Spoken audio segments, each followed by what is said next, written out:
They say space is the next frontier. Perhaps it will be. But first we need to also settle the land frontiers. Unfortunately, that's easier said than done.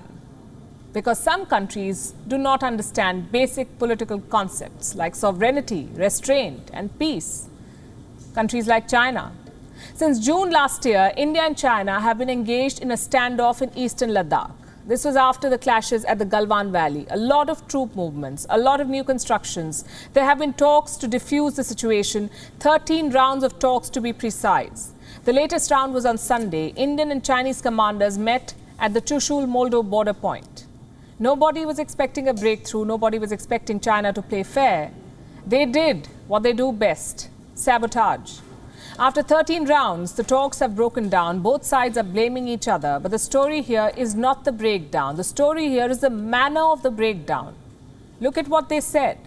Let me show you the official statements from both sides. Starting with India, this is what it says. During the meeting, the Indian side made constructive suggestions for resolving the remaining areas. But the Chinese side was not agreeable and also could not provide any forward-looking proposals. The meeting thus did not result in resolution of the remaining areas. In other words, India is saying that China is not interested in a resolution. They rejected India's proposals and did not have any ideas of their own. What does China say? Let me quote again. Instead of misjudging the situation, look at the use of words. The Indian side should cherish the hard-won situation in China-India border areas.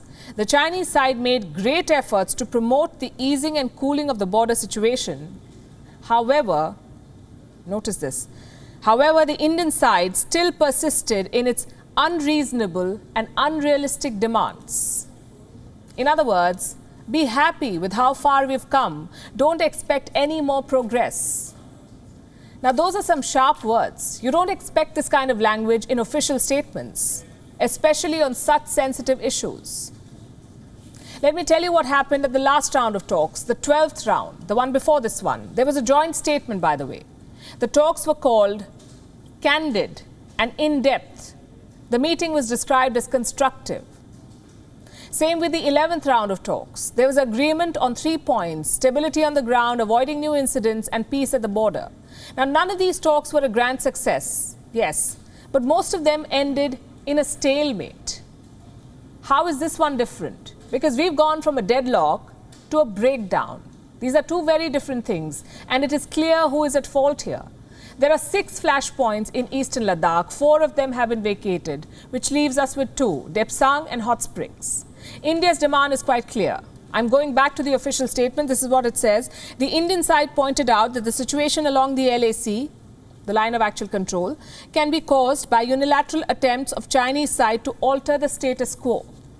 It was therefore necessary that the Chinese side take appropriate steps in the remaining areas so as to restore peace and tranquility. Makes sense. You make a mess, you clean it up.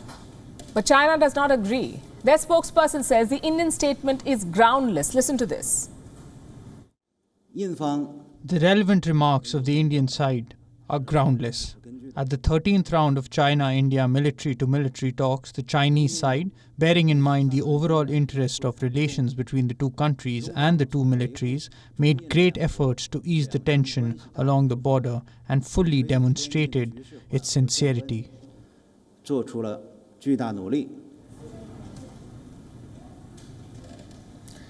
You don't have to be a political mastermind to see what's happening here. China was never interested in the talks. They wanted to keep the border situation active. So talks on one side, belligerence on the other. Take the incident on the 30th of August, for example. 100 PLA troops crossed the line of actual control near Uttarakhand. They damaged a bridge before returning. Does this sound like a country pursuing peace? The fact is, Beijing has already made up its mind. It doesn't want meaningful talks. It wants the facade of talks. And that's not new.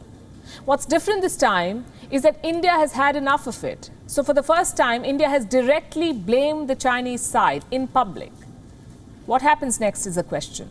We could be looking at a more militarized LAC, more troops, more infrastructure, a lot like the LOC or the line of control. That's the boundary separating Jammu and Kashmir and Pakistan-occupied Kashmir. That's what we call the LOC, line of control. It's a live boundary, which means there is heavy troop deployment. There's frequent firing, even infiltrations.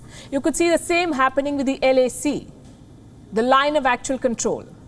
That's India's border with China. And let me tell you how this is bad news. The LOC is around 776 kilometers long, the India-Pakistan border, or parts of it. The LAC, the border with China, is 3,488 kilometers long. That's around 5 times longer. The LAC was always disputed, but it was not a live boundary. It was not like the LOC. There were no eyeball-to-eyeball confrontations. Now, with the talks breaking down on Sunday, that could change. The LAC could become a live line. The LAC could be the LOC now. What does that mean? You will need more troops, you'll need more infrastructure, more weapons to cover this border with China. And with winter coming, you could see more standoffs. There could be casualties like we saw in Galwan. The Himalayan frontier could become the biggest flashpoint in Asia. The question is there a fix to this breakdown? Well, both sides have agreed to keep communication lines open, but you have to ask, what's the point? As long as China does not change its mind, these talks will not progress. And China has new reasons to extend this deadlock, like the Quad summit in Washington, D.C. India is the only Quad nation, remember, that shares a border with China. Is this their way of getting even? Well, with China, you never know.